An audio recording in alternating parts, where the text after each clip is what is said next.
उतना हमारे लोग खड़े नहीं हैं जितना आप लोग खड़े हैं, और मैं आप लोग पे गर्व।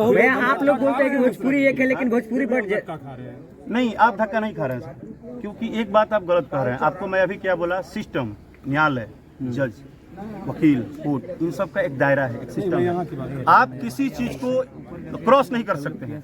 राकेश मिश्रा एक कलाकार हैं, वो सरकार नहीं है, वो जज नहीं है, उनके लिए भी न्यायालय है। एक सवाल, हम किसी को क्रॉस नहीं कर सकते हैं।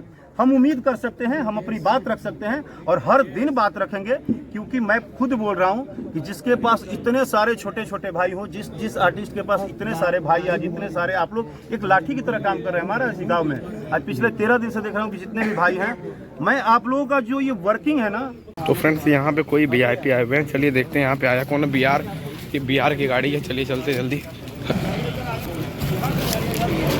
तो फ्रेंड देख सकते हैं यहाँ पे राकेश मिश्रा आए हुए हैं, जो कि भोजपुरी के जाने माने कलाकार है। देख सकते हैं यहाँ पे गाड़ी यहाँ पे अंदर आ चुकी है। बगल हो जाइए भाई, बगल से। राकेश मिश्रा जी आ चुके हैं, देख सकते हैं दोस्तों, भोजपुरी की गाड़ी आ गए भैया। राकेश मिश्रा भैया आ चुके हैं, पहुँच चुके हैं यहाँ पे। राकेश मिश्रा जी भोजपुरी एक जाने माने भोजपुरी के सुपर स्टार राकेश मिश्रा कांछा दुबे के घर पहुँच चुके हैं। कांछा दुबे जी के घर पे पास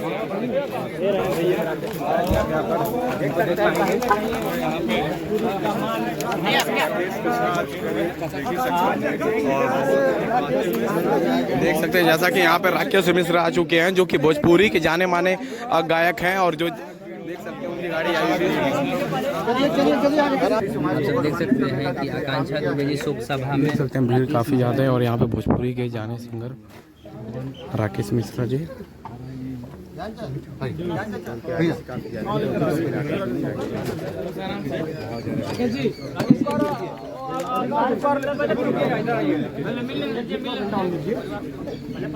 राकेश मिश्रा जी भोजपुरी, हाँ राकेश मिश्रा देखिए आ चुके हैं बाहर। देख सकते हैं अभी राकेश मिश्रा बाहर आ चुके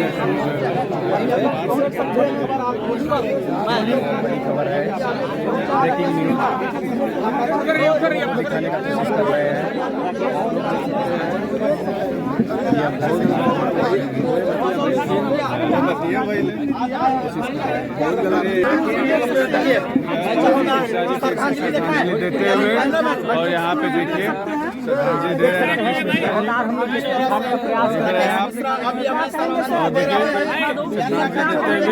उनके साथ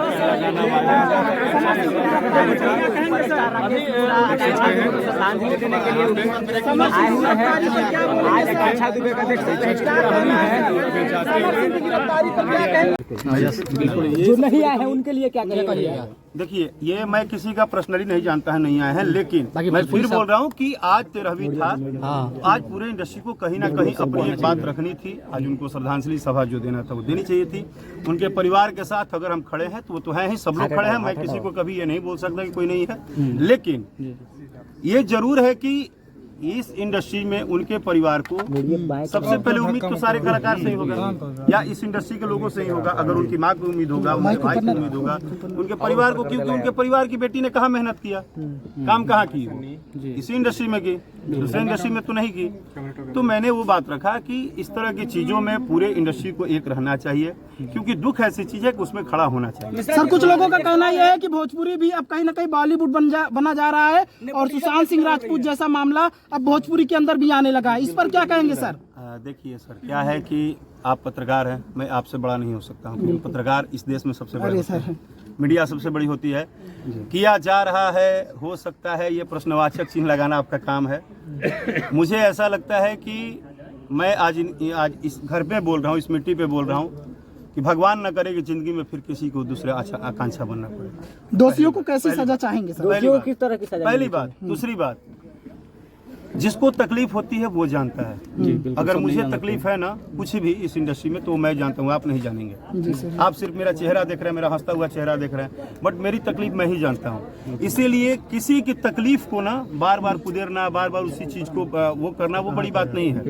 बात यह है कि हम ये कोशिश करें कि जो किसी भी तरह से, क्योंकि ईश्वर से बड़ा कुछ नहीं है, अगर ये घटना हो भी गया तो आइंदा से इस परिवार के साथ सबको खड़ा रहना चाहिए और आइंदा से कोशिश है कि हे भगवान कभी भी हमारी इंडस्ट्री को किसी की नजर न लगे, ऐसी कभी किसी के साथ न हो। उस हर घर की बेटी, उस हर घर की लड़की जो हीरोइन बनने आ रही है, जो कलाकार बनने आ रही है, सिंगर बनने आ रही है, जो कुछ भी करने आ रही है, वो हर लड़का जो गरीब घर से आके कलाकार बनना चाहता है, कभी किसी को ऐसी नौबत आए ही न, भगवान आने ही मत। आरोपी को क्या सजा मिलनी चाहिए जो आरोपी है? मैं हर बात अपना स्पष्ट रखता हूं। सर, आपको क्या लगता है कि सुसाइड या मर्डर? मेरा पहले बात सुनिए।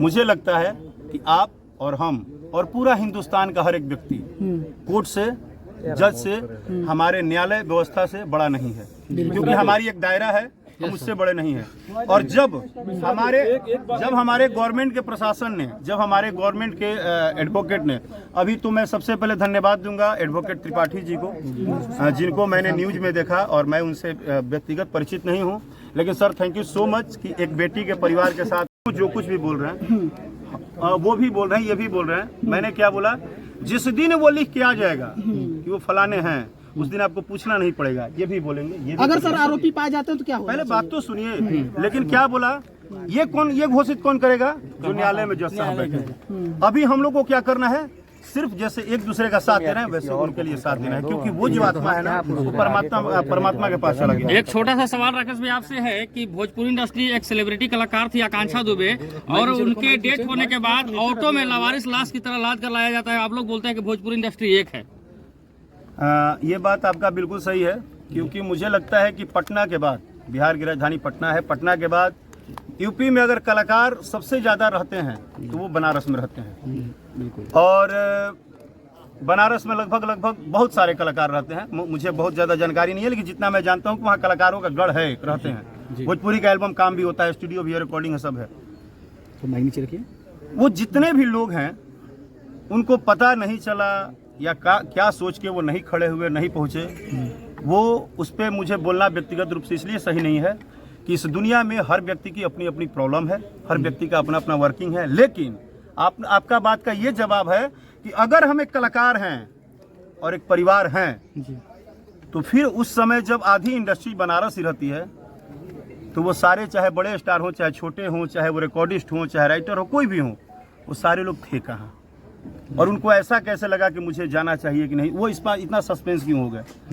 मेरे से एक गलती हुई, लेकिन मैं क्षमा मांगता हूं कि मुझे कुछ मेडिकल इशू था, और मैं भी बता रहा हूं कि ठीक है सर, आपको मजबूरी भैया आप लोग बोलते हैं कि भोजपुरी एक है। परिवार के लिए राकेश मिश्रा जी कब तक खड़े रहेंगे और न्याय में कितनी मदद करेंगे आकांक्षा के परिवार? देखिए, मैंने मदद क्या किया है वो मैं न लिखने में विश्वास रखता हूँ और ना आपको बताने में विश्वास रखता हूँ, क्योंकि अगर मैं एक बेटा बन के उनको मदद किया हूँ तो मेरा फर्ज है कि उस माँ का मैं इज्जत तो खराब नहीं करूँगा मार्केट में। बिल्कुल मैंने ये कर दिया, वो कर दिया, क्योंकि मुझे बहुत तूफान खड़ा नहीं करना है और मैं कोई बहुत बड़ा स्टार नहीं हूँ। मैं एक गरीब परिवार का लड़का हूँ और मैं गरीब परिवार के साथ खड़ा हूँ। मेरे पास सिर्फ इतनी ही औकात है कि सांस है शरीर में, तो जिस तरह से वो माँ जब भी मुझे एक बार बोलेगी कि हाँ बेटा कहाँ बड़ा, तो मैं बोलूँगा कि बोलिए माता जी क्या काम है, हम खड़े हैं। मेरा बस इतना ही काम है। मैं इसे धन्यवाद, बहुत बहुत धन्यवाद सर। तो ये देखिए दोस्तों, राकेश मिश्रा जी जो कि अभी जा रहे हैं, जो काफी भीड़ लगी हुई पत्रकारों की, चलिए जल्दी चलते हैं।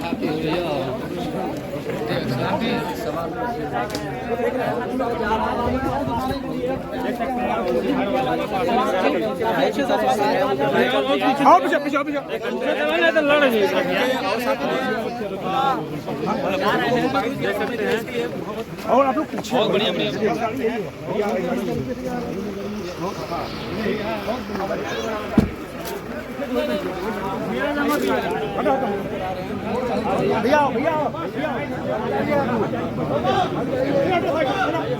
दोस्तों देख सकते हैं राकेश मिश्रा जी जो कि अब जा रहे हैं यहाँ पे, और इनकी माता को सांत्वना देने के बाद निकल रहे हैं ये।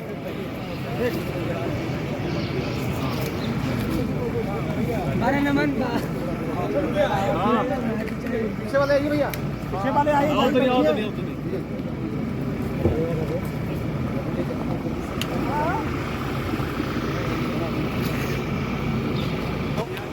देख सकते हैं जैसा कि गाड़ी इनकी जा रही है राकेश मिश्रा जी की, झंडा भी लगा हुआ है, और ये बीजेपी के सपोर्टर हैं खास तौर से। भैया जी ये रहा। ठीक है भैया। बहुत अच्छा लगा सुन के। अरे तो ये राकेश जी से हमने जो हाथ मिला दिया बहुत अच्छा लगा। ठीक है भैया, जय श्री राम। जय श्री राम। जय श्री राम। जय श्री राम। क्या करिएगा?